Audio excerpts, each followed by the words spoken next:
பிரியமானவர்களே, ஆண்டவரும் அருமை இரட்சகரமாக இருக்கிற இயேசு கிறிஸ்துவின் இனிய நாமத்தினாலே மற்றும் நல்ல காலைப்பொழுதிலே உங்களை சந்திப்பதிலே நான் அதிகமாய் மகிழ்ச்சி அடைகிறேன். இந்த நாள் முழுவதுமாக நீங்கள் செய்கிற எல்லா காரியத்திலையும் கர்த்தருடைய கரம் உங்களோடு கூட இருந்து உங்களை ஆசீர்வதிப்பதாக. பழைய ஏற்பாட்டு பண்டிகைகளிலே ஆண்டவராகிய இயேசு கிறிஸ்துவினுடைய சிலுவை மரணம் என்ற தலைப்பிலே நாம் நேற்றைய வரைக்கும் பஸ்கா பண்டிகையிலே இயேசு கிறிஸ்துவினுடைய சிலுவை மரணத்தை குறித்து நிழலாட்டமாய் சொல்லப்பட்ட சில காரியங்களை நாம் தியானித்தோம். இன்றைக்கும் யூதர்களுடைய 2ஆம் பண்டிகையிலே இயேசு கிறிஸ்துவினுடைய சிலுவை மரணம் என்றதான தலைப்பிலே நாம் கர்த்தருடைய வார்த்தையை தியானிக்க போகிறோம். நான் முன்பே சொன்னது போல யூதர்களுடைய பண்டிகைகளிலே, அதாவது கர்த்தருடைய பண்டிகைகளிலே 4 பண்டிகைகளிலே ஆண்டவராகிய இயேசு கிறிஸ்துவினுடைய மரணம் நிழலாட்டமாய் சொல்லப்பட்டிருக்கிறதை நாம் பார்க்க முடியும். இன்றைக்கு கர்த்தருடைய பண்டிகைகளிலே 2ஆம் பண்டிகை ஆகிய புளிப்பில்லா அப்ப பண்டிகை என்றதான பண்டிகை குறித்து நாம் தியானிக்க போகிறோம். இதை குறித்து நாம் யாத்ராகமத்தின் புஸ்தகம் 12ஆம் அதிகாரத்திலே நாம் 18ஆம் வசனத்திலிருந்து நாம் வாசிக்க முடியும். லேவியராகமம் 23ஆம் அதிகாரத்திலேயும் நாம் இந்த புளிப்பில்லா அப்ப பண்டிகை குறித்து நாம் வாசிக்க முடியும். அன்பார்ந்த பிள்ளைகளே, இந்த புளிப்பில்லா அப்ப பண்டிகை 14ஆம் தேதி பஸ்கா பண்டிகைக்கு அடுத்த நாள் இந்த புளிப்பில்லா அப்ப பண்டிகை அனுசரிக்கப்படும்.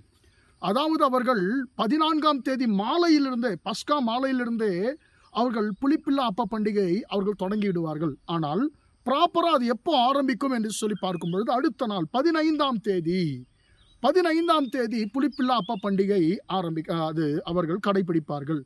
ஒவ்வொரு வருடமும் ஆபீப் மாதம் 15ஆம் தேதியிலே 14ஆம் தேதி பஸ்காவும் 15ஆம் தேதியிலே புளிப்பில்லா அப்ப பண்டிகையும் இவர்கள் கொண்டாடுவது வழக்கம்.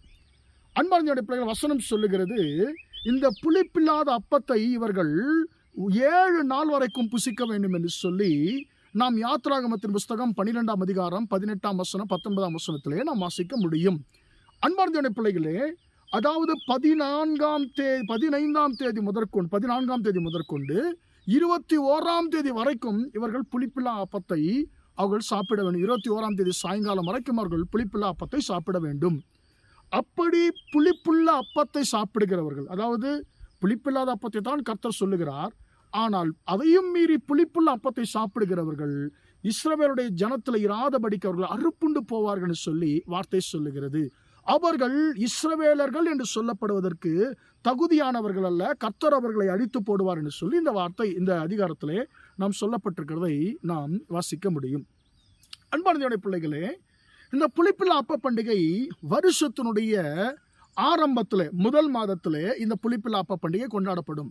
வருஷத்திலே 3 பண்டிகைகள், முதல் மாதத்திலே 3 பண்டிகைகள் தொடர்ச்சியாக வருஷத்தினுடைய துவக்கத்திலே பஸ்கா, புளிப்பில்லா அப்ப பண்டிகை மற்றும் முதற்கனிகளின் பண்டிகை, இந்த 3 பண்டிகைகளும் அடுத்தடுத்த நாளில் ஒன்றாக கொண்டாடப்படும்.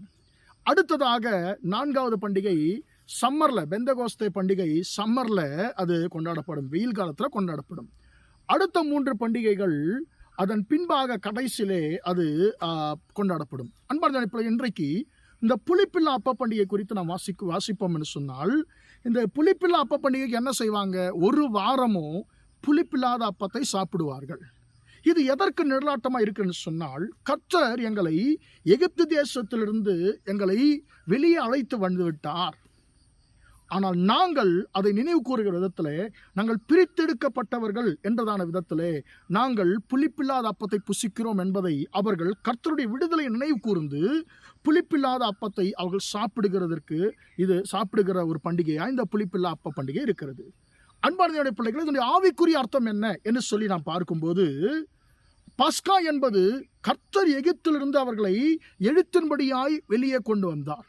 ஆனால் புளிப்பில்லா அப்ப பண்டிகை என்பது என்ன சொன்னால், அவர்களுக்குள்ளே உள்ளத்திலே அவருடைய இருதயத்தில் இருக்கக்கூடியதான எகிப்தை, புளிப்பை, பாவத்தை வெளியேற்றுவதுதான் இந்த புளிப்பில்லா அப்ப பண்டிகை என்று சொல்லப்படுகிறது. அன்பார்ந்த பிள்ளைகளே, நம்முடைய வாழ்க்கையிலே புளிப்பு பாவத்திற்கு அடையாளமாக இருக்கிறது. இந்த புளிப்பில்லா அப்ப பண்டிகை இயேசு கிறிஸ்துவினுடைய சிலுவை மரணம் எப்படி என்று சொல்லி பார்க்கும் பொழுது, அதாவது பஸ்கா பண்டிகை நம்முடைய நாள் காட்டியின்படி வெள்ளிக்கிழமை கொண்டாடப்படும். வெள்ளிக்கிழமைக்கு அடுத்த நாள் புளிப்பில்லா அப்ப பண்டிகை என்று சொன்னால், வெள்ளிக்கிழமை ஆண்டவராக இயேசு சிலுவையில் அவர் தன்னுடைய ஜீவனை கொடுக்கிறார். அடுத்த நாள் அன்பான பிள்ளைகளே அவருடைய அடக்கத்தை நினைவு கூறுகிற நாளாக இருக்கிறது. கிட்டத்தட்ட அன்றைக்கு அவர் மரித்த அன்றைக்கே அவர் அடக்கம் பண்ணப்பட்டு விடுகிறார். அந்த அடக்கம் பண்ணப்பட்ட அந்த நொடியிலிருந்து அடுத்த நாள் அவர்களுக்கு ஆரம்பமாகிறது. அப்படியானால் என்ன அர்த்தம்? ஆண்டவராகிய இயேசு கிறிஸ்து தன்னுடைய சிலுவை மரணத்தின் மூலமாக புளிப்புக்கு, அதாவது பாவத்திற்கு ஒரு நிரந்தரமான ஒரு முற்றுப்புள்ளியை ஆண்டவர் வைத்து விட்டார் என்பதை இந்த புளிப்பில்லா அப்ப பண்டிகை நமக்கு வெளிக்காட்டுகிறது. 1 கொரிந்தியர் 5ஆம் அதிகாரத்தில் பவுல் இந்த புளிப்புள்ள அப்பத்தை குறித்து பேசுகிறார். நீங்கள் புளிப்பில்லாதவர்களாய் இருக்கும்படிக்கு நீங்கள் அந்த பழைய புளித்த மாவை நீங்க என்ன பண்ணுங்க, புறம்பாக்கி போடுங்கள் என்று சொல்லுகிறார். அன்பான பிள்ளைகளே, நமக்குள் இருக்கக்கூடிய புளித்த மாவு என்கிறதான பாவத்தை நிரந்தரமாய் வெளியேற்றும்படிக்கு தான் ஆண்டவராகிய இயேசு கிறிஸ்து இதே புளிப்புள்ள அப்ப பண்டிகை நாளிலே அவர் அடக்கம் பண்ணப்பட்ட அந்த நாளை அவர்கள் நாம் நினைவு கூறுகிறோம். அன்பான பிள்ளைகளை, பஸ்கா பண்டிகையினுடைய அந்த பஸ்கா பண்டிகை நாள் முடிவதற்கு ஒரு சில நிமிஷங்களுக்கு முன்பதாகத்தான் ஆண்டவராகிய இயேசு கிறிஸ்துனுடைய அடக்கம் செய்து முடிக்கப்படுகிறது. அடுத்த நாள் ஓய்வு நாள் வருகிறது. அதன் அர்த்தம் என இயேசு கிறிஸ்துனுடைய மரணம் எல்லாவற்றுக்கும் பாவத்துக்கு ஒரு முற்றுப்புள்ளியை வைத்து விடுகிறது. அன்பான பிள்ளைகளை, பஸ்கா இயேசு நமக்காய் மரித்தார் என்பதை நமக்கு கற்றுக் கொடுக்கிறது. இந்த புளிப்புள்ள அப்ப பண்டிகை இயேசு நமக்காக அடக்கம் பண்ணப்பட்டார் என்பதை நினைவு கூறுகிறது. அன்பான பிள்ளைகளே, நம்முடைய பாவத்தை நீக்கும்படி இயேசு கிறிஸ்து மரித்தார். நமக்குள்ள இருக்கக்கூடிய புளிப்புள்ள அப்பம் என்கிற அந்த புளித்த மாவென்கிற பாவத்தை நாம் நிரந்தரமாய் நம்முடைய வாழ்க்கையை விட்டு நாம் வெளியேற்றும்படியாக ஆண்டவர் விரும்புகிறார். அன்பார்ந்த பிள்ளைகளே, கர்த்தர் சித்தமானால் நாளைக்கு நாம் 3ஆம் பண்டிகை ஆகிய முதற்கனியின் பண்டிகை குறித்து நாம் தியானிப்போம். ஜெபிப்போமா? இரக்கமுள்ள தகப்பனே, நன்றியோடு துதிக்கிறோம், ஸ்தோத்திரிக்கிறோம் ஐயா. ஆண்டவரே, இன்றைக்கு புளிப்பில்லாத ஆண்டவரே அப்ப பண்டிகை குறித்து ஆண்டவரே நாங்கள் ஒரு சில காரியங்களை தியானிக்க கர்த்தாவே நீர் கிருபை செய்தீரே, உமக்கு ஸ்தோத்திரம். எங்களுக்குள்ள இருக்கக்கூடியதான ஆண்டவரே எகிப்தின் கிரியைகளை புளித்த ஆண்டவரே மாவை ஆண்டவரே புளிப்புள்ள அப்பத்தை நாங்கள் வெளியேற்றும்படிக்கு ஆண்டவரே இந்த புளிப்புள்ள ஆண்டவர் அப்ப பண்டிகை ஆண்டவரே ஸ்தோத்திரம் ஆண்டவர் என்கிறது அந்த பாடத்தின் மூலமாக நீர் எங்களை கற்றுக் கொடுத்தபடி கிருபைக்காய் ஸ்தோத்திரம் ஆண்டவரே. உம்முடைய ஆண்டவரே மரணத்தின் மூலமாக, உம்முடைய சரீரம் அடக்கம் பண்ணப்பட்டதின் மூலமாக எங்களுக்குள்ள இருக்கக்கூடிய எல்லா புளித்த மாவையும் ஆண்டவரே நாங்கள் முழுவதுமாய் அடக்கம் பண்ணக்கூடிய அந்த கிருபை கர்த்தர் நீர் கொடுக்கும்படியா ஜெபிக்கிறோம். ஆண்டவரே, உம்முடைய கிருபையினாலே எங்களுக்குள்ள இருக்க புளித்த மாவு கொப்பா இருக்கிற கிரியைகள், பாவ கிரியைகளை நிரந்தரமாக எங்கள் வாழ்க்கையை விட்டு நீக்கும்படியாய் இயேசுவின் நாமத்தில் ஒப்பு கொடுத்து ஜெபிக்கிறேன் ஜீவனுள்ள நல்ல பிதாவே. ஆமென், ஆமென். பிரியமானவர்களே, கர்த்தர் உங்களை ஆசீர்வதிப்பார். Praise the Lord, praise the Lord.